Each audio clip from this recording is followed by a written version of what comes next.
Enjoy early access to ad-free episodes each week when you subscribe to Wedding Planning Podcast Premium in Apple Podcasts. Enjoy the show. Hey there, and welcome to this week's brand new episode of the Wedding Planning Podcast. Thank you, as always, very, very much for joining me here today. And an extra special thank you for inviting me into your engagement season. I know what a special time this is, and it's a huge honor to be included. So thank you for putting that trust and confidence into me. Today, I have a priceless show to share with you. We're going to talk about 15 unexpected wedding expenses that could blow your budget. Wedding planning can be summed up as the little dollar bill emoji with flapping wings. Yep, that's the one I text to my best friends when we've had a pricey week around here in my household. And I always think of that emoji when I think of wedding planning and how much everything costs and how there's always a bill due and just money flying around everywhere. So today in our conversation, we're going to shine a light on 15 of those sneaky, unexpected expenses that a lot of couples never plan for, so that you can adjust your budget early on and not be taken by surprise in the coming months. And let's get our conversation started with service fees and gratuities, otherwise known as tips. Many venues and vendors charge service fees. These are often in the range of 15 to 25% on top of their quoted prices.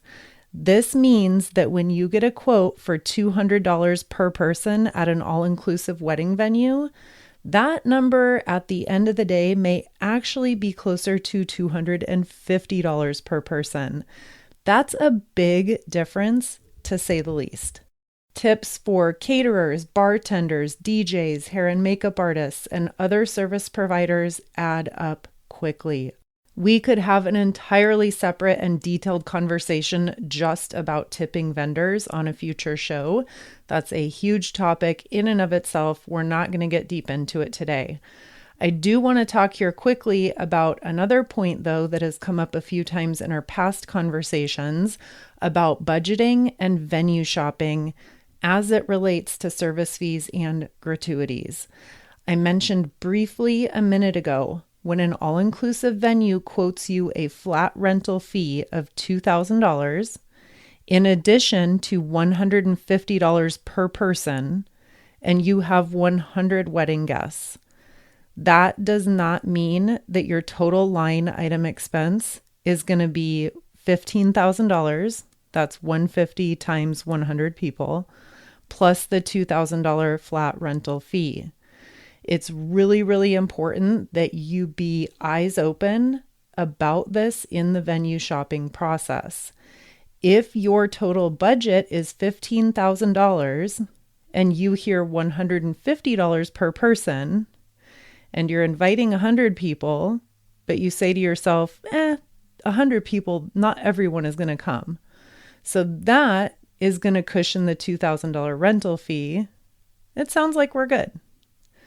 Not so fast. If 80 people out of your 100 come, then that's $12,000 plus the $2,000 flat rental fee. Okay, so we're at $14,000. But then you have a 25% gratuity service fee, and that's going to bump you up to $17,500. That's nearly 20% over your budget of $15,000. Depending on your wedding budget, maybe this is not a huge deal if you can cut back and save in other categories to kind of compensate for that overage. But a series of miscalculations like this over months and months of planning can all add up to a major and meaningful financial hit at the end. All right. I know talking about math on a podcast is not the most engaging thing, so I'll leave it at that. But in summary, please be aware of finding out your actual bottom line price tag as you're shopping for not only your venue and your catering, but also for other vendors as well. Okay, next up, let's talk about your marriage license and any officiant fees. Now, a marriage license is probably not going to set you back more than $100 at the very most. Depends on your location. Do some research and check that out, but it shouldn't be a huge expense for the actual license itself. Where we get into expensive territory is if we're thinking of hiring a professional officiant. You might also be unpleasantly surprised by a separate ceremony venue expense. So that's something to be aware of as well.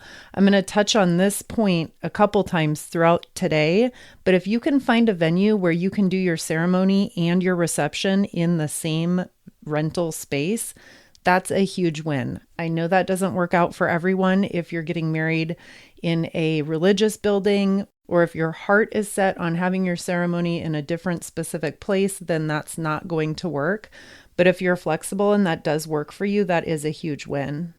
And then last thing here, a popular way to kind of circumvent having to hire an officiant would be to have someone close to you ordained to perform the marriage ceremony itself. That is a very, very meaningful way to celebrate your marriage. And I love that.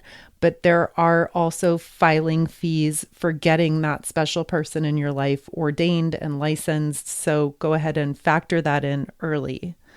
Next on our list, a pretty common annoying expense that you'll hear about is postage. Formal invitations with inserts are 99.9% probably going to require extra postage, especially if they're heavy or oddly shaped. And then also to factor in here, you need postage on your save the date cards, your RSVP cards, and your thank you cards. This could be $100 for you. It could be $500 for you. Kind of depends on the route you go, but we can all agree that buying $500 worth of stamps in the final months of your wedding planning might be the thing that just sets you over the edge and makes you crazy. Going electronic, even for some of the components, might be a good option for you. This doesn't need to be an all or nothing. You could always send traditional paper invitations and then ask guests to submit RSVPs digitally on your wedding website, for example. That would cut the postage in half. In my humble opinion, thank you notes are the exception here. I'm just one of those people who thinks that you should always have a physically handwritten thank you card mailed. That's just my opinion. And those thank you cards shouldn't cost more than one forever stamp to send. Next on our list of unexpected expenses, we have alterations and undergarments. No huge surprise here. Your wedding dress and or suit will likely need some alterations, which can cost an annoying surprise hundreds of dollars. And yet this is an item that's always sneaking up on people and not factored into the original wedding dress and suit or tuxedo budget. So add it in there. It's probably going to come up. And if it doesn't, then that's awesome. You have an extra few $100s that you can kind of allocate somewhere else. Also to note here, special lingerie, shapewear, shoes, and accessories are often forgotten or underestimated in your budget. I personally would not recommend purchasing any of this stuff from your dress salon. I would rather shop for them at a department store, a discount store, or our good old favorite, Amazon. The markups at a dress boutique are insane, and we have so many options today. I have no idea what we did without Amazon. Maybe you could choose a few different options for shapewear that offer free returns. Try everything out with your dress and then return what doesn't work. I literally just looked, and a pair of $20 shapewear shorts on Amazon is $50 at David's Bridal. So take it or leave it. Just my personal tip there, because as we can all relate to, all of this random little stuff adds up. Next on our list, trials, pre-wedding grooming, health, fitness, beauty. I know this is a big category, so guess what? There's a lot of opportunity for sneaky expenses to add up here. Hair and makeup trials. before your wedding day are not always included in the bridal package price. I would expect to pay separately for each trial you do unless it's specifically outlined otherwise in your package or your contract. You also might want to do multiple trials with different artists before making a commitment. So that's another expense that adds up there too as well. If you can do double duty with a hair trial and then have your engagement photo shoot scheduled that same day, that's a great way to kind of maximize your investment in a trial. And you could do the same with makeup, although in my experience, wedding day makeup can be pretty intense or more intense than we would usually wear on a daily basis. So that may or may not be the look that you're going for with your engagement photos, but just an idea there. And then all of these beauty prep extras, manicures, pedicures, facial, teeth whitening, spray tans, this all adds up so fast. If you're planning on joining a new fitness studio or starting a new vitamin regimen, using new facial care products, this stuff is all just adding up quickly in the background. I am someone who's always really excited to try new facial stuff, new vitamin supplements. I love online classes like Pilates, bar, yoga. So every few months, I look at how much all of these subscriptions and such add up to. And trust me, I can relate to this budget category, even in post-wedding life. Next category for today, all of these little extra things that make our guests comfortable. Heaters, fans, tents for outdoor weddings. This stuff is all expensive. We talked about tent rental in our venue show from a couple of weeks ago.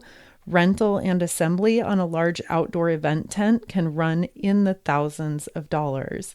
If you're in an area that's prone to rain and you are 100% all in no matter what on having an outdoor celebration, then this is a necessary contingency item for you if that's the type of climate you live in. And then smaller things, umbrellas, fans, blankets, all of this stuff in case of weather changes, to have them available for your guests is obviously totally optional, but it is another expense to keep in mind. Next up, transportation. Shuttle buses, limos, Ubers, not cheap. You should already be thinking about transportation considerations early on in your venue shopping process. The less people moving you need to coordinate, the better. So if you can find a great venue that offers both ceremony and reception to be held on the same location, that's a huge bonus. And jumping back to catering, we have corkage and cake cutting fees. Some venues do charge extra if you bring your own alcohol and or cake. So be sure to ask about this during your venue shopping process. Being able to supply your own alcohol is a huge bonus. That's a huge win if your venue allows you to do that. However, if they charge a $20 corkage fee per bottle, then that's going to majorly dip into those savings. And honestly, it might even wipe them out entirely. So that's an important expense to really make sure you understand on your catering and or venue bill. And we can't forget about overtime fees, overtime charges. Your vendors, photographer, DJ, your wedding planner, venue staff, they may charge you if the event runs longer than planned. Not even they may, they probably will. If you're on the fence about adding on an additional 1 to 2 hours of time at your contract signing phase, go ahead and compare the price difference between taking the extra time at the beginning and paying an overtime fee and or penalty at the end. It may be advantageous to you to just go ahead and extend it 2 hours just to be safe, because that might be a lot more cost effective than waiting until the end and having a penalty and an overtime fee kick in. The next unexpected expense category is a big one. This is our day of coordinator and or setup and cleanup crew. Now, even if you don't hire a full service planner or coordinator, a day of coordinator is critical to a smooth wedding day. I know I say this over and over again. It's for a reason. For an extremely broad price range, a professional day of coordinator will run anywhere between $1,500 to $3,000 and up. And that's very dependent on your marketplace. I'm sorry, I can't give you a more specific number there. This is such a common last minute expense, though. If you have the space in your budget to address this early on and hire someone, please do yourselves a favor and do it. It will save you so much time and so much effort and stress down the road, especially in that critical month and weeks right before your wedding day. And I think so many couples feel in the beginning like it's not that complicated. We're doing things pretty straightforward. We're keeping it small and simple. This isn't something we need. And I see time and time again that as you creep closer into that last 2 months, 1 month, and weeks, you're then scrambling to find someone to help because it all can kind of snowball really, really quickly. Do you have to hire a professional for this? Absolutely not. But you do have to have a plan in place to have a designated point person who is not you, and ideally not someone who's a VIP guest at your wedding. We have talked about this again, over and over. It's just such an important topic and it keeps coming up. If you're just a couple of months away from your wedding day and you don't have a day of coordinator or a point person lined up, please do that now. And then last note here before we change topics, some venues require couples to handle the setup, the cleanup, and the teardown. And that might mean hiring extra help or paying your existing vendors overtime to help facilitate that process. I don't want you and your brand new husband or wife being the ones who have to stay until 2:00 in the morning picking up rental items and cleaning trash. That's not what you should be doing on your wedding day. So make sure you have that covered and factored into your budget early on. Moving on to vendor meals and food. Lots of vendors, your photographer, your DJ, your coordinator, your officiant, they will need to be counted in your final head count in terms of serving a meal at your reception. Look at your individual contracts and budget appropriately. This isn't always the case, but oftentimes it is. And if you're looking at a $60 plate of food times 10 vendors, that's $600, not including gratuity. And that's not a fun surprise if you didn't plan for it in your original guest count and your venue and or catering calculations. We're on number 12, believe it or not, and we're going to talk quickly about honeymoon and travel cost, passport renewals, travel insurance, airport transfers, baggage fees. Wow, traveling is not cheap these days, and that's not even to mention airfare, hotel, meals, activities. Some couples keep their honeymoon budget completely separate from their wedding budget, and that's totally fine. This is an expense that can always be delayed if you need to. You can push it out to a 1-year anniversary trip, for example. But on the other hand, if you are adamant about taking a honeymoon right after your wedding, then this is a pretty big, major additional expense to consider. Next on our list of unexpected expenses, decoration costs, extra floral arrangements on side tables, candles, lighting, additional signage, additional furniture rentals. I could go on and on. Check the fees within your contracts, especially your floral contracts. Here's a big one. Make sure you have a bottom line amount that's figured into your overall budget. And that bottom line, it has to include additional gratuities and fees. A really common fee in terms of florals. Lots of couples will repurpose flower arrangements from their ceremony and then carry those over to the reception to make them work twice. And that's a great idea, but it comes with a fee. Most, if not all, florists are going to charge you to move those flowers from ceremony site to reception site. So just be aware of all these things. And then also keep an eye out for fuel surcharges, service fees, gratuities, for your rental setup and your cleanup crew. Next, unexpected expense, favors, and welcome gifts. Small gifts for our guests or welcome bags for out-of-town people can add up in the end. This is another totally optional expense, but it's something to consider early on. If you want to steer clear of this coming up at the very last minute and being a surprise, then go ahead and put a couple $100 away in this category at the beginning of your budgeting. And if you've been counting, we are at number 15, and surprise, this is actually going to be second to last. I have one more after this, which is going to be just kind of a catch-all bonus. But for number 15, not the most fun topic, okay? Not the most fun expense to talk about, a prenuptial agreement. Lots of us think this doesn't apply to us for a million different reasons. I can tell you from a nightmare experience that one of my closest friends from childhood has just gone through, that she would turn back the clock and have a prenup done in a heartbeat if that was an option. She is recently divorced. She's on the hook for a gross amount of money every month until her very young children are 18 years old. And a $1,000 online prenup could have protected her against all of this. And no, she did not make a ton of money at all. The two of them, while married, had zero assets. So all of this scary story to illustrate, prenups are not just for wealthy people.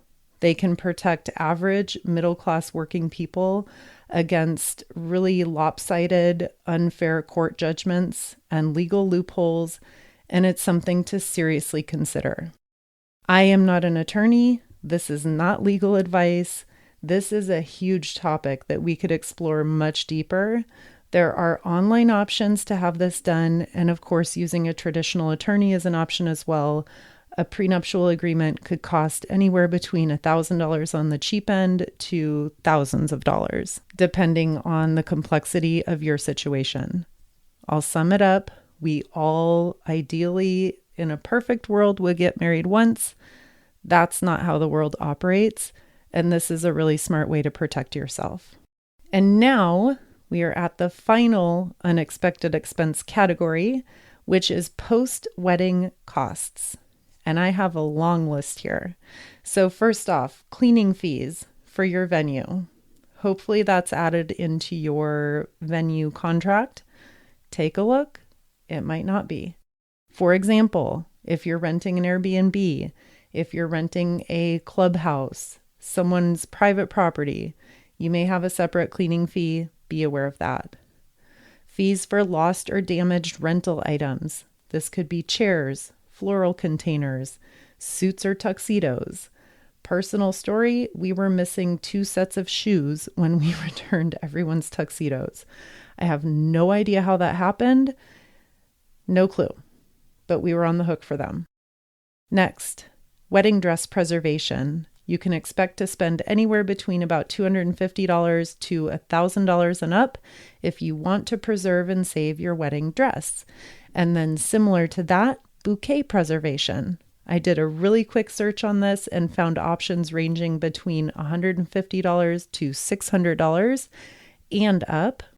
The photography category. So ordering photos, canvas prints, frames, albums, additional video or photo footage from your photographer or your videographer. That can be a significant post-wedding expense. Next one, name change fees. Specifically on your passport, which is currently $130 to renew in the US, changing your name on your bank statements, your credit card, your driver's license, that should not cost you extra fees, but that passport is the big one. And then next here, estate planning documents with your new spouse. Whether you're just getting started or you're updating an existing estate plan in attorney fees to be in the ballpark of $1,000 on the low end, multiple thousands of dollars on the high end. Really just depends on where you are in that process. And next, the dreaded post-wedding credit card debt. It happens. It's not ideal, but it happens. If it happens to you, no biggie. It's not the end of the world. Make a plan to get it paid off ASAP, maybe a lump sum using some of your wedding gifts, or maybe it's a monthly payment. Go ahead and figure out what you can afford each month to get that taken care of. And then last year, we have moving expenses. Whether you're moving into a brand new house or apartment together, or you're just combining two households into one, you may have to consider new furniture. You might want to purchase items not received from your registry to get your house all set up for a beautiful and bright future together. Okay, this was a long one. It was full to the brim of priceless stuff. So I hope you found it helpful. I will, of course, put up a blog post with a written recap of everything we talked about today. You can check the show notes when you have a hands-free moment for that link. I hope you loved today's show. I hope you'll share it with someone close to you who's helping you plan. And I hope you have a great rest of your week. We will talk again next week, same time, same place.